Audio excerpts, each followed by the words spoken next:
우리가 모든 일에 있어서 모든 일에는 다 때가 있다는 것을 우리는 잘 알고 있습니다.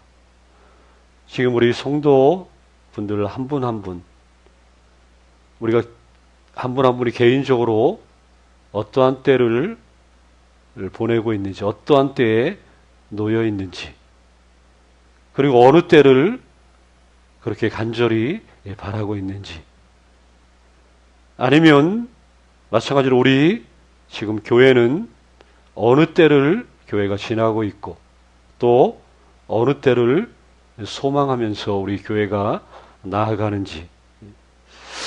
그래서 진정한 어떻게 보면 지혜로운 삶이란 뭐냐? 모든 것에 있어서 때가 있기 때문에 이 매사에 있어서 때를 잘 분별하면서 그렇게 살아가는 것이 어떻게 보면 지혜로운 삶이라고 말할 수 있죠. 예전에 제가 잘 알고 지내는 목사님이 한 분 계신데 그분이 만날 때마다 저에게 물어봐요. 아니 저뿐만 아니라 그분은 만나는 사람마다 물어봐요. 인생이 뭐냐고. 정말 궁금해서 그러는데 인생이 뭐냐고. 이렇게 계속 만날 때마다 물어보는 그런 분이 계셨어요. 인생이 뭔가? 뭐 사람마다 인생은 이렇다 저렇다 이런 것이다.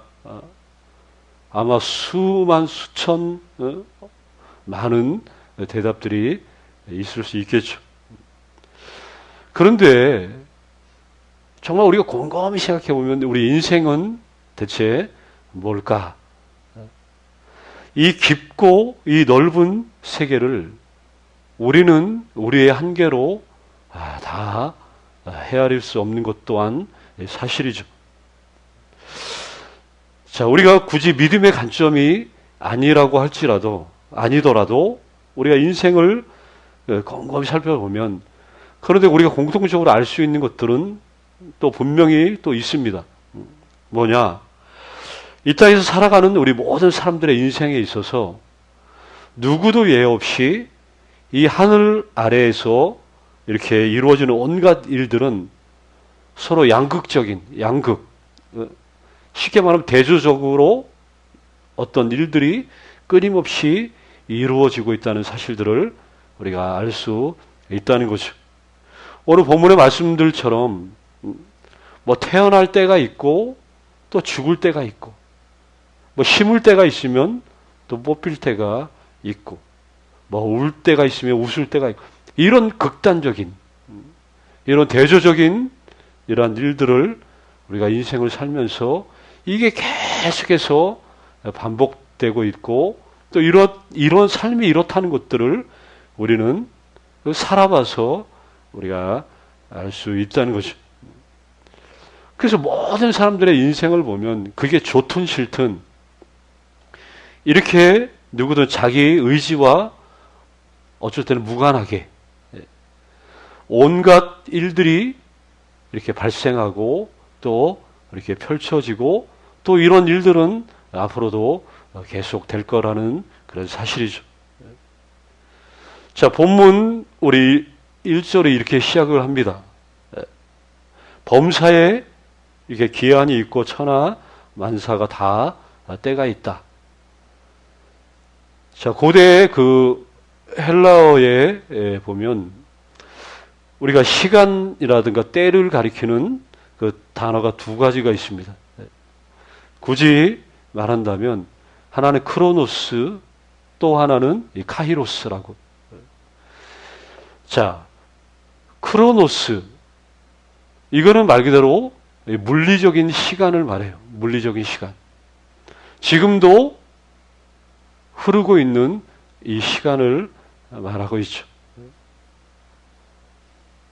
지금 11시 30분을 지나고 있죠.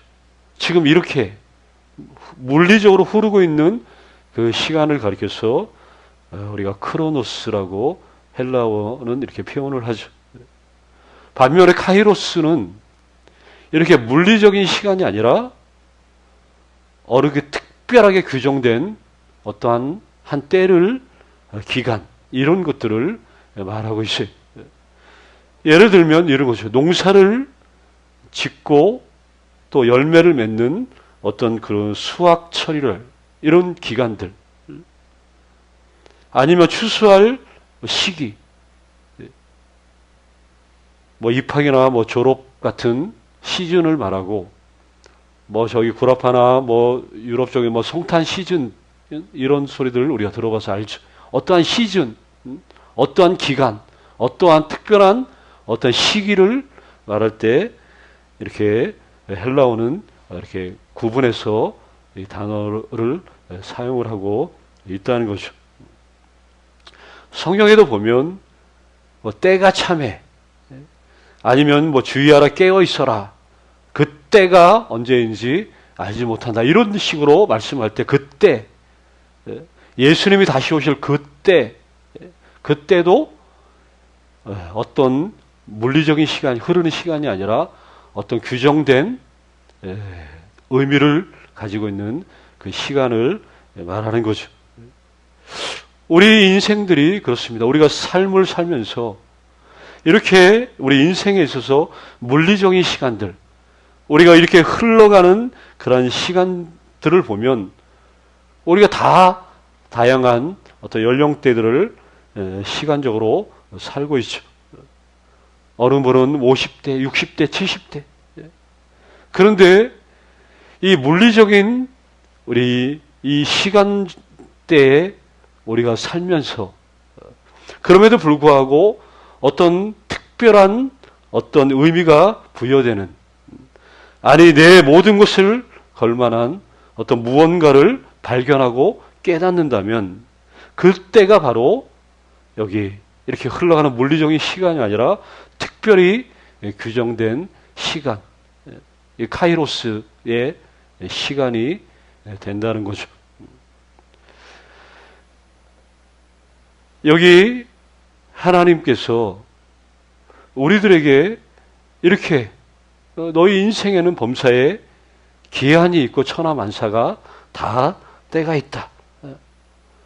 근데 이 말씀에 우리가 다 이 말씀을 벗어날 수 있는, 이 벗어난 삶을 살 수 있는 사람은 아무도 없는데, 그런데 여기서 중요한 사실 한 가지는 우리는 이렇게 다 시간의 한계에 갇혀서 어쨌든 살고 있어요. 그러나 하나님은 그렇지 않다 하는 거죠. 말 그대로 하나님은 초월하시는 분.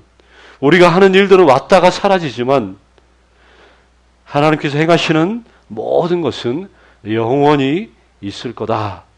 우리가 읽지는 않았지만 전도서 여기 3장 14절에도 그렇게 말을 하고 있다는 거죠. 자, 모든 일들이 하늘 아래에서 일어나고 있다.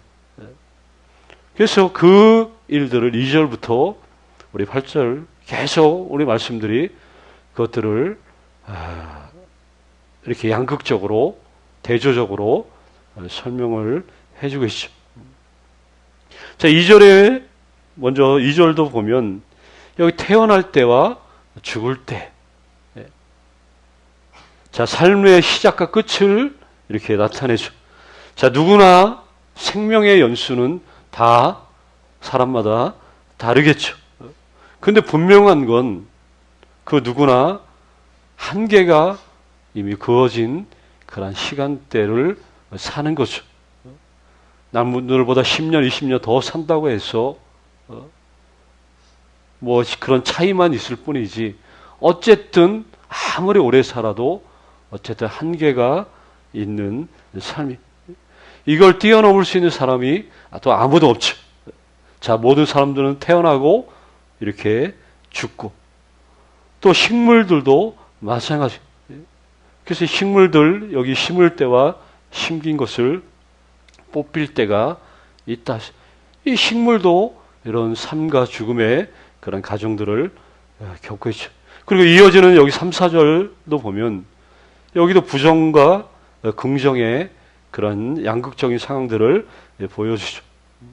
여기 죽일 때가 있고 치료할 때가 있다. 또 세울 때와 헐 때가 있고 울 때가 있고 웃을 때가 있다. 그리고 4절에도 슬퍼할 때가 있고 또 춤출 때가 있다. 자, 이런 식으로 우리가 보통의 경우에는 어떤 노아의 가정을 거치면서 죽음을 사람들은 맞이하죠. 자연스럽게 나이를 먹어가면서 자연스럽게 이렇게 늙은 후에 죽음으로 이어지는 이런 자연스러운 죽음이 존재하죠. 그러나 이것만이 아니죠. 반대로 어떤 시대라도 뭐 비명 행사라든가 어떤 예기치 않은 그런 죽음을 맞이할 수밖에 없는 이런 사람들도 있어요. 성경에 보면 아주 먼 옛날에 그 가인과 아벨의 이야기를 우리가 잘 알고 있습니다. 그 이야기들을 통해서 마치 사람이 짐승을 막 도살하듯이 이렇게 형제가 또 다른 형제를 이렇게 살해하는 그 사건들을 이렇게 기록하고 있죠. 가인과 아벨 사건 이후에 형제 간의 어떤 살해 의도 이런 일들은 계속해서 멈추지 않고 있다는 거죠. 에서와 야곱의 갈등을 알고 있죠. 에서가 정말 처음에는 야곱을 죽일 작정이었죠. 뭐 이런 일들이 많이 자, 이렇게 이런 일들이 계속해서 벌어지고 또 반대로 또 인간의 여기 삶에 보면 치유와 회복의 그러한 순간들도 찾아오죠. 우리가 그때가 언제일지는 누구나 잘 알지 못하지만 여기 전도자가 여기 죽이는 때와 치유하는 때들 이런 것들을 계속해서 연결시키고 또 뭐 세우고 헐고 뭐 울고 웃고 애곡할 때가 있고 또 춤출 때가 있다는 것. 누구든 뭐 울기만 하는 것이 아니라 반대로 또 누구나 웃기만 할 수는 없다는 것. 자, 이런 식으로 8절까지 계속해서 긍정과 부정 사이를 왔다 갔다 이렇게 하면서 오늘 말씀이 이렇게 전개가 되고 있죠. 자, 우리 인생은 그렇습니다. 뭐 때로는 누구나 피하고 싶은 그런 순간들이 분명히 있지만 그러나 내 의지와는 상관없이 또 발생하는 이 무관한 그런 일들. 근데 이런 것들은 우리가 어쩔 수 없이 또한 받아들일 수밖에 없고 아니 받아들여야만 하는 그런 상황이 일어나기 또 마련이죠.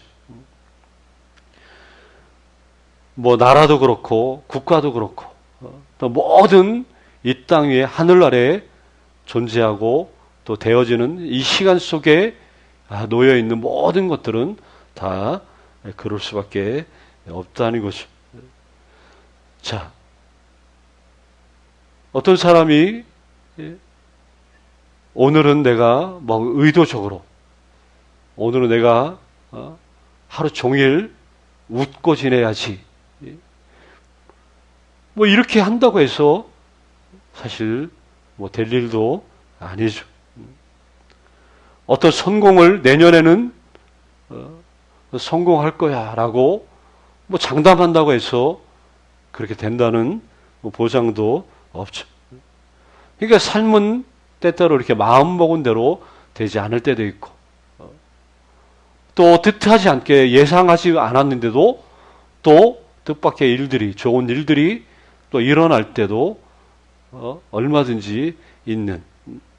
그래서 이 전도자가 이 전도서를 썼던 이 전도자는 이 사람의 죽고 사는 문제를 보면 모든 그 일상 가운데 일어나고 있는 모든 그 때, 모든 순간들을 바라보면서 그러면서 깨달은 게 결론적으로 하나 있죠. 그게 뭐냐? 우리 인간 모든 사람들의 권한을 뛰어넘어서는 어떤 누군가가 존재하고 있다는 그런 사실을 그래서 알게 되는 거예요. 내가 통제할 수 없고 내가 어떤 것들을 규정할 수 없는 내가 어떤 일들만 치사선택해서 받아들일 수 없는 그런 인간은 그런 한계에 부딪혀 있는 존재이기 때문에 이런 인생을 가만히 보니까 그러면 그 인생을 뛰어넘는 그런 누군가의 어떤 존재를 당연히 생각해낼 수밖에 없다는 것이. 그분이 바로 우리가 믿는 하나님이시죠. 하나님은 우리의 모든 시간들을 초월하여서 존재하시는 그런 분이시죠. 절대적이고 선하신 하나님. 그래서 우리가 이렇게 때에 맞게 오고 가는 그런 인생, 이런 양극적인 그런 삶을 살면서 계속해서 이러한 인생 가운데 우리 인생의 한계를 내 자신이 더 잘 깨달아 알고 이것들을 초월하는 그 하나님을 바라볼 수 있는, 이게 우리 믿는 사람들의 지혜가 될 수 있는 거죠. 결국은 선하신 하나님의 그 인도하심을 우리가 바라볼 때 이게 결국 이러한 인생이 축복된 인생의 발걸음을 내딛는 삶이라는 것을 우리가 잘 알게 되죠. 저는 그렇습니다. 우리가 앞으로도 이렇게 양극적인, 웃을 때가 있고 울 때가 있고 기쁠 때 슬플 때, 울 때 춤출 때 이런 일들이 계속해서 반복돼서 우리 인생 가운데 펼쳐질 것이만, 또 때로는 뜻하지 않은 일들이 또 얼마든지 찾아오겠지만, 그럴 때마다 그 이면에 그 너무 초월하신 우리 하나님을 믿음으로 바라보면, 아니 평생 우리 주님의 도우심을 우리가 의지하며 살아간다면, 그러면 보다 더 우리의 인생이 아름답고 또 더 조금이라도 행복해질 수 있는 그런 평강의 길로 나아갈 수 있다고 생각을 합니다. 아무쪼록 우리 한 분 한 분 주님의 도우심을 많이 힘입고 더욱 주님 안에서 기뻐하고 또 감사하는 한 분 한 분 다 되시기를 간절히 주의 이름으로 축원합니다. 아버지 하나님.